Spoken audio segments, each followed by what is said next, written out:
नमस्ते सदावत्सले मातृभूमि जय हिंद दोस्तों। दिन भर क्या रहा स्पेस डिफेंस और इंटरनेशनल गलियारे से इस वीडियो में एक एक करके हम लोग जान लेते हैं। पहले अपडेट की बात करते हैं तो वो आ रही है भारतीय वायुसेना को लेकर। दोस्तों, भारतीय वायुसेना के प्रमुख विवेक चौधरी जी ने जोधपुर में राफेल लड़ाकू विमान से उड़ान भरी। इस दौरान फ्रांसीसी वायुसेना के प्रमुख जनरल स्टीफन मिले ने भी भारतीय रूसी मूल के सुखोई 30 लड़ाकू विमान से उड़ान भरी।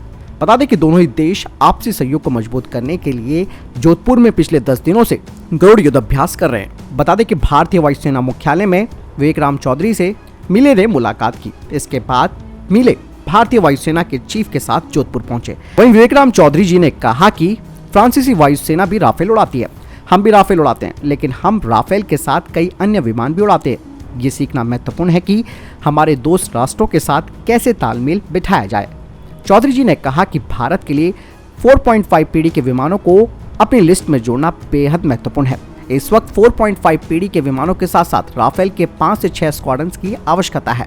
आपको बता दें कि फ्रांस के वायुसेना प्रमुख और भारतीय वायुसेना के प्रमुख ने हिंद प्रशांत के साथ साथ हिंद महासागर क्षेत्र में भी क्या कुछ गतिविधियां हो रही हैं उसके बारे में भी चर्चा की। इसके अलावा फ्रांसीसी सेना अधिकारी ने भारतीय सेना प्रमुख जनरल मनोज पांडे जी से भी मुलाकात की। इसी के साथ भारतीय वायुसेना प्रमुख ने कहा कि वायु शक्ति भविष्य के संघर्षों के परिणाम को तय करने में महत्वपूर्ण भूमिका निभाएगी और इस बारे में कोई संदेह नहीं है कि भविष्य में दुनिया में कहीं भी किसी भी संघर्ष में वायु शक्ति संघर्ष के परिणामों को तय करने में महत्वपूर्ण भूमिका निभाएगी। बढ़ते हैं अगली अपडेट की तरफ। दोस्तों, ब्रह्मोस मिसाइलों की कीमत की एक लिस्ट जारी हुई है, जिसके तहत ब्रह्मोस ब्लॉक 3 जो वेरिएंट है उसकी कीमत करीबन $3.5 मिलियन है। इसके अलावा ब्रह्मोस एक्सटेंडेड रेंज वेरिएंट की कीमत $4.85 मिलियन है और एयर लॉन्च वेरिएंट ब्रह्मोस का जो है वो और भी ज्यादा महंगा है। इसकी कीमत है $5.5 मिलियन। ऐसे में मिसाइलें काफी महंगी है और वर्तमान में भारत ब्रह्मोस की हर महीने 15 मिसाइलों को तैयार कर रहा है और साथ ही साथ भारत ने इस बात को भी अपने ध्यान में रखा है कि जहां एक तरफ रशिया खुद प्रिसीजन गाइडेड क्रूज मिसाइल की कमी से जूझ रहा है, जिसका कारण है जो ये वेस्टर्न चिप्स हैं उनकी कमी का होना। ऐसे में भारतीय सेना के जो टॉप सीनियर अधिकारी हैं उन्होंने अब इस बात पर ध्यान देना शुरू कर दिया है कि ये जो भारत की प्राइवेट सेक्टर की कंपनियां हैं वो शॉर्ट से लेकर मीडियम रेंज की क्रूज मिसाइलों को बनाएंगी जो कि सस्ती होंगी और इन्हें 8x8 वाहन पर माउंट किया जा सके।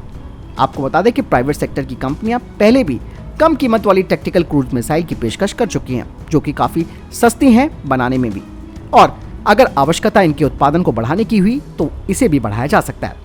आपको बता दें कि भारतीय सेना को कई तरीके के प्रपोजल मिल चुके हैं जिस पर भारतीय सेना अध्ययन कर रही है और जल्द ही कुछ कंपनियों को चुना जाएगा जो कि मिसाइलों का प्रोटोटाइप बनाएंगी। आपको बता दें कि भारतीय सेना इसमें उच्च मात्रा में यानी कि हाई लेवल जो लोकल कंटेंट है यानी कि स्थानीय सामग्री है उसे चाहती है ताकि इनका उत्पादन प्रभावित ना हो, वो भी ग्लोबल सप्लाई चेन क्राइसिस की वजह से।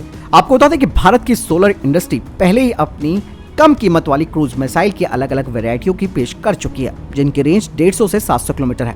वहीं डीआरडीओ भी long range subsonic cruise missile तैयार कर रहा है जिनकी रेंज 1500 किलोमीटर तक होगी, लेकिन अभी इन्हें बनने में कुछ और समय लगेगा। ऐसे में प्राइवेट सेक्टर की कंपनियां एक बड़ी भूमिका निभा सकती हैं सस्ती मिसाइलों को तैयार करने में। दोस्तों, बढ़ते हैं अगली अपडेट की तरफ। दोस्तों, भारतीय सेना ने रिक्वेस्ट फॉर प्रपोजल जारी किया है 250 ऑल टेरेन व्हीकल्स के लिए जिन्हें कि बाय इंडियन कैटेगरी और इमरजेंसी खरीद के साथ साथ फास्ट ट्रैक प्रक्रिया के तहत खरीदा जाएगा। बता दें कि इन वाहनों का जो वजन है वो 2 टन से कम नहीं होना चाहिए और इनमें 60% स्वदेशी सामग्री का होना जरूरी है और ये ड्राइवर के साथ 4 पर्सनल्स को कैरी करने में सक्षम होना चाहिए और ये वाहन 150 हॉर्स पावर के इंजन से संचालित होना चाहिए। इसकी जो रेंज है वो 400 किलोमीटर होनी चाहिए और इसकी मैक्सिमम स्पीड की अगर बात करें तो वो 40 किलोमीटर प्रति घंटा होनी चाहिए। यही नहीं, ये जो वाहन है यानी कि ऑल टेरेन व्हीकल ये 17,000 फीट की ऊंचाई पर ऑपरेट होने में सक्षम होने चाहिए और -20 डिग्री सेल्सियस पर ऑपरेट होने में सक्षम होने चाहिए। इनमें एक इनबिल्ट कोल्ड स्टार्ट इंजन भी होना चाहिए। साथ ही इनकी टोइंग कैपेसिटी 600 किलोग्राम की होनी चाहिए और ये हेलीपोर्ट किए जाने में भी सक्षम होने चाहिए चीनिक हेलीकॉप्टर के जरिए और इसके अलावा ये पैरा ड्रॉपेबल भी होने चाहिए। बढ़ते अगले अपडेट की तरफ। दोस्तों, रक्षा मंत्रालय ने कहा कि डीआरडीओ ने अपनी एक टेस्टिंग और इवैल्यूएशन फैसिलिटी लॉन्च की है जिसका नाम स्पेस रखा गया है जो कि submersible platform for acoustic characterization and evaluation के नाम से जाना जाता है। इस सुविधा में कुछ खास चीजों पर काम किया जाएगा, खासकर कि समरसिबल प्लेटफॉर्म के डिजाइन के लिए जहां 100 मीटर की गहराई पर परीक्षण किया जा सकता है और इस state of the art facility का इस्तेमाल सोनार सिस्टम का मूल्यांकन करने के लिए किया जाएगा, जिसे कि बाद में अन्य प्लेटफॉर्म्स जैसे कि नौसेना की जहाज, पनडुब्बियां और हेलीकॉप्टर में इन्हें लगाया जाएगा। ये जो स्पेस फैसिलिटी है, इसका कॉन्सेप्ट और design naval physical and oceanography laboratory के द्वारा प्रोजेक्ट किया गया है और इसे L&T शिप बिल्डिंग ने तैयार किया है। बढ़ते अगले अपडेट की तरफ। दोस्तों, F-16 फाइटर जेट लगभग 2 साल के ब्रेक के बाद एक बार फिर पश्चिम बंगाल के ऊपर उड़ान भर रहे हैं और ये F-16 विमान सिंगापुर की वायुसेना के हैं, जो कि भारतीय वायुसेना के साथ संयुक्त सैन्य अभ्यास के 11वें संस्करण को वायुसेना स्टेशन कलाईकुंडा में कर रहे हैं, जहां सिंगापुर ने अपने F-16 फाइटर जेट्स भेजे हैं, तो भारतीय वायुसेना सुखोई 30 MKI, जागुआर, MiG-29 और LCA के साथ भाग ले रहा है। फिलहाल दोनों ही वायुसेनाएं अलग अलग काम कर रही है और इसका दूसरा चरण बुधवार से शुरू होने वाला है, जब दोनों ही पक्षों के विमान उन्नत वायु रक्षा सिमुलेशन में शामिल होंगे और ये जो सेकंड फेज का अभ्यास है वो 18 नवंबर तक चलेगा। आपको बता दें कि सिंगापुर उन देशों में से एक है जिसने तेजस विमान में अपनी दिलचस्पी दिखाई है। बढ़ते हैं अगली अपडेट की तरफ। भारत 26वें अंतर्राष्ट्रीय मालाबार नौसेना अभ्यास में भाग ले रहा है और यह अभ्यास जापान में शुरू हो चुका है। इसमें जापान, ऑस्ट्रेलिया, अमेरिका भी भाग ले रहे हैं। इन देशों की नौसेनाएं 19 नवंबर तक अभ्यास में हिस्सा लेंगी। भारतीय नौसेना के पोत शिवालिक और कोमरता इस कार्यक्रम में पहले ही पहुंच चुके हैं। बता दें कि भारत और अमेरिका की नौसेना के बीच मालाबार अभ्यास 1992 में शुरू हुआ था। बढ़ते हैं अगली अपडेट की तरफ। दोस्तों, विदेश मंत्री डॉक्टर एस जयशंकर जी ने मॉस्को में रूस के विदेश मंत्री सर्गेई लावरोव के साथ बातचीत की।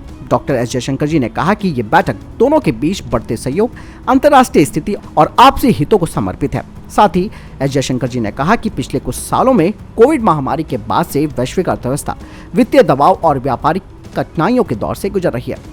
विदेश मंत्री एस जयशंकर ने कहा कि आतंकवाद और जलवायु परिवर्तन के असंतुलन ने प्रगति और समृद्धि पर प्रभाव डाला है। इसके अलावा एस जयशंकर जी ने कहा कि हम लंबी साझेदारी और एक दूसरे को जो महत्व देते हैं उसकी बात करते हैं। विदेश मंत्री एस जयशंकर ने कहा कि रशिया के साथ हमारे महत्वपूर्ण और समय पर खरे उतरे संबंध है और हम इस संबंध का विस्तार करने और इसे और अधिक टिकाऊ बनाने के तरीके खोजने की कोशिश कर रहे हैं। दोस्तों, बढ़ते हैं अगली अपडेट की तरफ। भारतीय नौसेना की बोइंग P-8I और फ्रांसीसी नौसेना के फॉल्कन 50 के साथ 9 से 11 नवंबर तक मोजाम्बिक चैनल, मॉरिशस और दक्षिण पश्चिमी हिंद महासागर की संयुक्त निगरानी और ओशियन मैपिंग करने वाले हैं। इसका मकसद दोनों देशों के समुद्री सुरक्षा सहयोग के हिस्से के रूप में समुद्री डकैती, ड्रग ट्रैफिकिंग, हथियारों की तस्करी और अफ्रीका के पूर्वी समुद्र तटों पर बाहरी शक्तियों की उपस्थिति से निपटना है। यानी कि दोस्तों, ये चाइना की चाल का जवाब दिया जा रहा है, जहां चाइना इसी बहाने यानी कि ड्रग ट्रैफिकिंग, हथियारों की तस्करी, इसके अलावा ओशियन मैपिंग अपने इस स्पाई जहाज से करता है। ठीक उसी का जवाब उसी की भाषा में दिया जा रहा है भारत और फ्रांस के द्वारा। चाइना का ये जो सर्विलांस बैलिस्टिक मिसाइल ट्रैकिंग जहाज युआनवांग 6 है, वो अभी इंडोनेशिया के दक्षिण में हिंद महासागर के लगभग 90 डिग्री पूर्व रीच पर स्थित है। और वहीं भारतीय और फ्रांसीसी सर्विलांस एयरक्राफ्ट इस साल दूसरी बार फ्रेंच रियूनियन द्वीप समूह के आसपास समुद्र तल का मानचित्रण और एरिया पेट्रोल का संचालन करेंगे। वहीं दोस्तों, भारत और फ्रांस ने इसी साल 5 मार्च को भी इसी तरीके का युद्ध अभ्यास किया था, जो कि 5 दिनों तक चला था, जिसमें कि पोत, पनडुब्बी, समुद्री गश्ती विमान, लड़ाकू विमान और हेलीकॉप्टर शामिल थे। भारतीय और फ्रांसीसी नौसेनाओं ने पिछले साल अप्रैल में भी अरब सागर में अभ्यास किया था और इस दौरान फ्रांसीसी नौसेना ने अपने परमाणु संचालित विमान वाहक पोत चार्ल्स डी गॉल और उसके पूरे स्ट्राइक ग्रुप को उस अभ्यास में तैनात किया था। यानी कि दोस्तों, आसमान में जहां भारत और फ्रांस ताकत दिखा रहे हैं, तो वहीं अब समुद्र में भी दोनों ही देश निगरानी करेंगे और मकसद सिर्फ एक है, चाइना को काउंटर करना। बढ़ते हैं अगली अपडेट की तरफ। दोस्तों, रॉकेट निर्माण स्टार्टअप अग्निकुल कॉस्मोस ने कहा कि उन्होंने दूसरे चरण के सेमी क्रायोजेनिक इंजन का सफलतापूर्वक परीक्षण कर लिया है। अग्निकुल कॉस्मोस ने कहा कि भारतीय अंतरिक्ष अनुसंधान संगठन के हिस्से विक्रम साराभाई स्पेस सेंटर में सेमी क्रायोजेनिक ईंधन एग्रिलेट के द्वारा संचालित सिंगल पीस पूरी तरह से 3D printed second stage rocket engine का सफलतापूर्वक परीक्षण किया गया था। साथ ही उन्होंने कहा कि इसमें एक डमी पेलोड होगा। दोस्तों, अग्निबाण एक 2 चरण वाला रॉकेट है जिसमें 100 किलो पेलोड की क्षमता है, जो कि लगभग 700 किलोमीटर ऊंचाई पर जाकर परिक्रमा करता है और प्लग एंड प्ले कॉन्फ़िगरेशन को सक्षम बनाता है। वहीं दूसरी तरफ पहली बार देश में निजी स्पेस कंपनी का रॉकेट लॉन्च किया जाने वाला है। लॉन्चिंग इसरो के श्रीहरिकोटा स्थित सतीश धवन स्पेस सेंटर के लॉन्चिंग पैड से होगी। इस रॉकेट को स्काई रूट एरोस्पेस कंपनी ने बनाया है। कंपनी के सीईओ पवन कुमार चंदाना ने कहा कि ये एक टेस्ट फ्लाइट है। इसरो ने उड़ान के लिए 12 से 16 नवंबर 2022 के बीच की लॉन्च विंडो को तय किया है। साथ ही उन्होंने आगे बताया कि मौसम के अनुसार इसमें से किसी भी एक तारीख पर रॉकेट की लॉन्चिंग होनी है।